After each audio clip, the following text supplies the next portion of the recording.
in the forefront in opposing coal mining in that area because of the current climate change arrangements all over. But Gideon went there, but he did the decent thing. He said, I've been summoned to State House. He called his party leader. He called his party leader. And I think that's the way to do it because of the urgency of the matter, and his committee was in Parliament. He just had the decency to call me, and I straight away said, please go.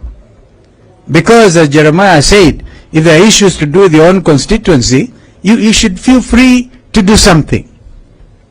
But then there's, take that against the negative, the opposite situation of a conspiracy to defraud democracy.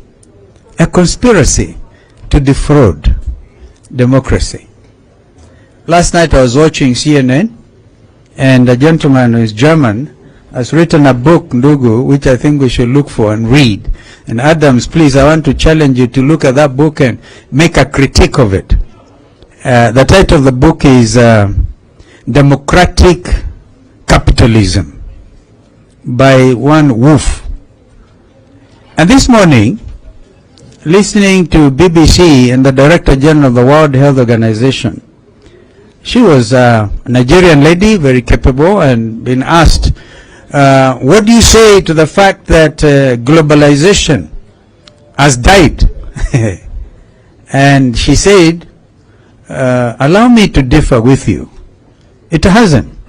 Of course, you're seeing it, like in the case of Europe, nationalism, European nationalism, and in the case of Donald Trump's America that time, America first, and but NAFTA arrangements, which is Mexico, America, and I think Brazil, or is it Brazil, the NAFTA arrangements out there, Mexico, America, Canada, thank you, is still in place.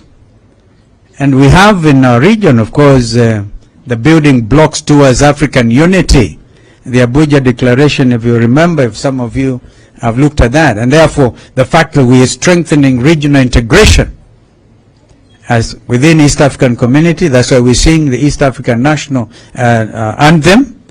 I don't think we are cannibalizing our approach to regional unity, but Brexit perhaps was to blame for that kind of impression. And somebody last night was saying Europeans, and actually quick to say, when President Zelensky makes a surprise visit to visit Prince Charles and the House of Commons and addresses them and asking, in fact you are reminded of what Churchill once said during the Second World